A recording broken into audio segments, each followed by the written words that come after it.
First, thanks everyone for coming. It's just really fun to see you, and I appreciate your attendance. And I am certainly grateful to Bill for hosting the Zoom and helping to put poetry out into the world.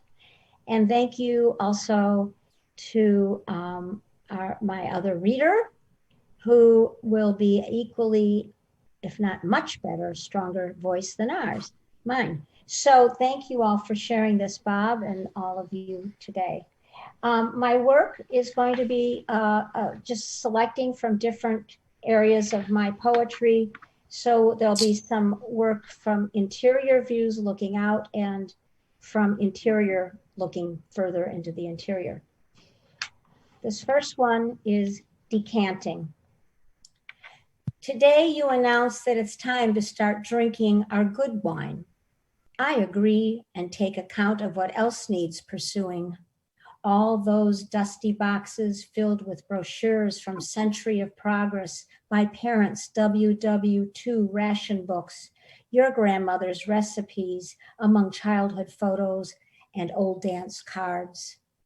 Perhaps it's our talks about this moment proclaimed by Aunt Jean's ticking clock that lead to a reckoning of the past, and which sweets or savories go best with Riesling and vintage port.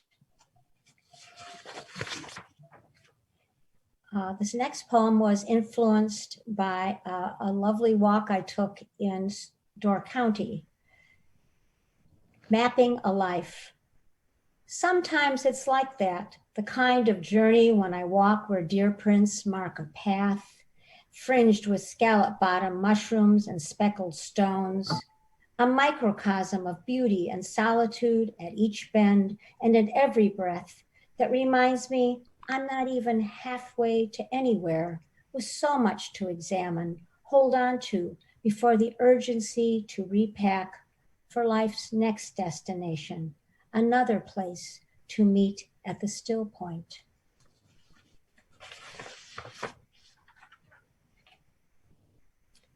And it seems like so long ago, but this one's entitled Late August. Green lawn gives way to patches of brown and holes dug by frenetic squirrels bearing acorns for their winter stash, often lost under piles of snow.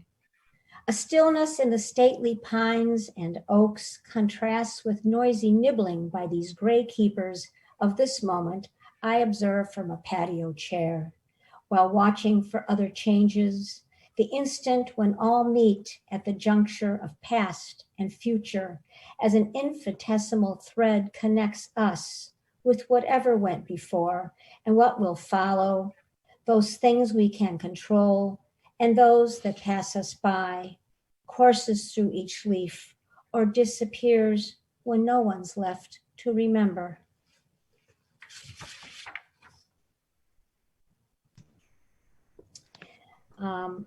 The next poem was influenced by looking out into the yard where we had a house in Vermont at one time. Invitation.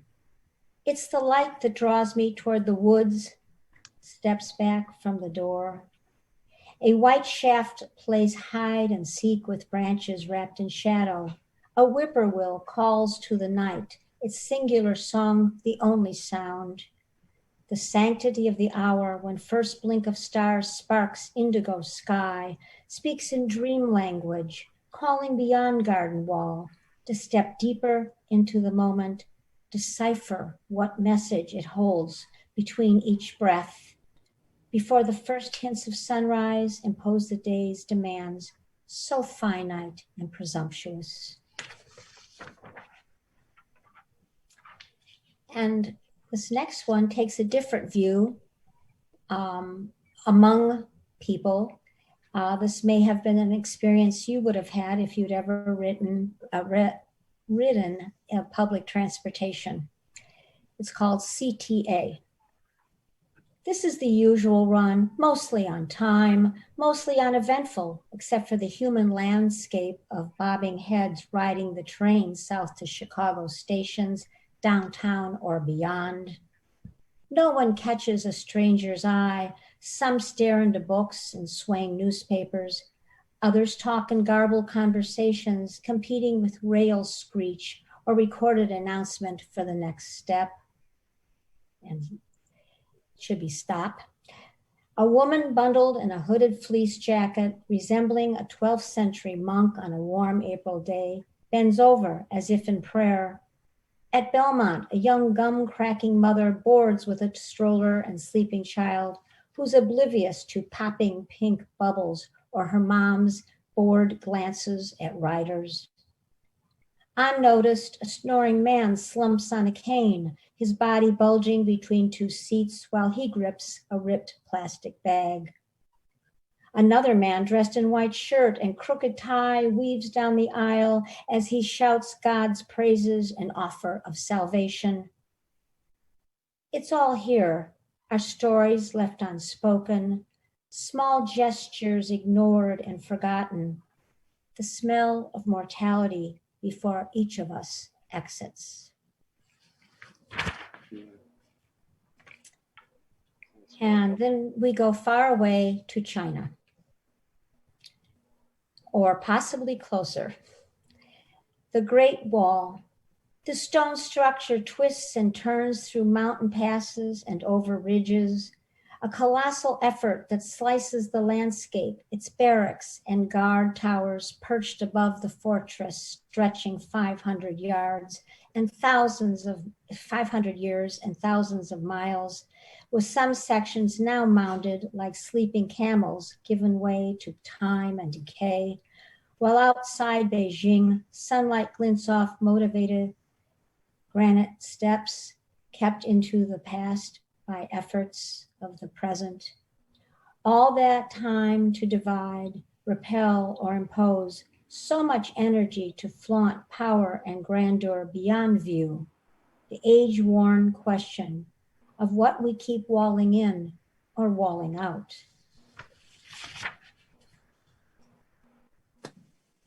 This is a poem I wrote last year. A lot of it hasn't changed yet. Sequestered. This year of 2020 suggests seeing clearly, assumes the patina of false promises and blurred hopes will be wiped clean, swabbed by insight. Sitting like stowaways in our own homes, fearful of every cough and allergy sneeze, we are lost in viral-based fear, the dark that could overtake us. Scribbled notes on faith and joy are tucked under everyday trivia, bills, dirty socks, today's growing bad news extracted from grim world reports.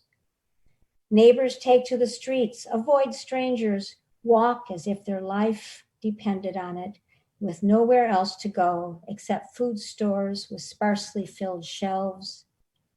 This year of 2020 has taken a sudden turn, has confirmed how small the world is, how deadly a virus can be, how we live with blinders and need to see beyond despair.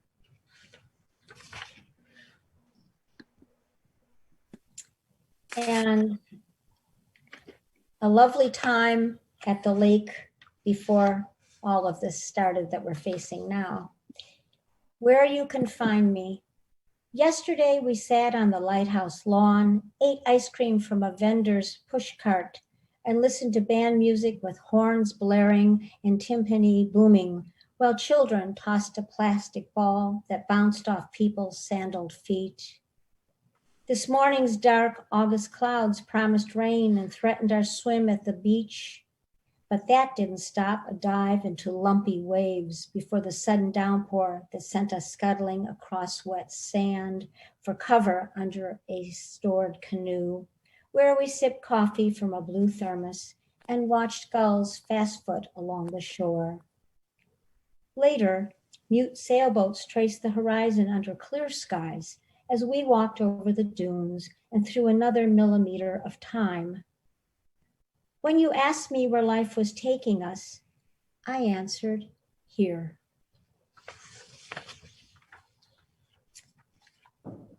And this is a recent poem based actually on a photograph that Steve Gera has made, Cautious optimism. I stand on the precipice of memories evolving into present, wobbling toward tomorrow. I look left and see Santa Claus perched on a passing fire truck. Above, a flock of sandhill cranes migrating to the south, where meteors spackle still, clear nights, and sunny days invite slow motion living. A half-turn right reveals red geraniums with winter blooms, and in the street, a stray cat calls to whoever will pet him. Pivoting slightly to the southwest, I scan the sky for Saturn and Jupiter snuggled together after 400 years.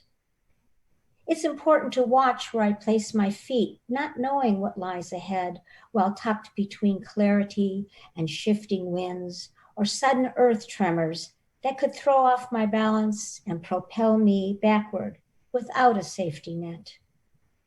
Like a mountain climber, I tread lightly, keep my eyes focused, hold on to caution, and don't get too close to the edge.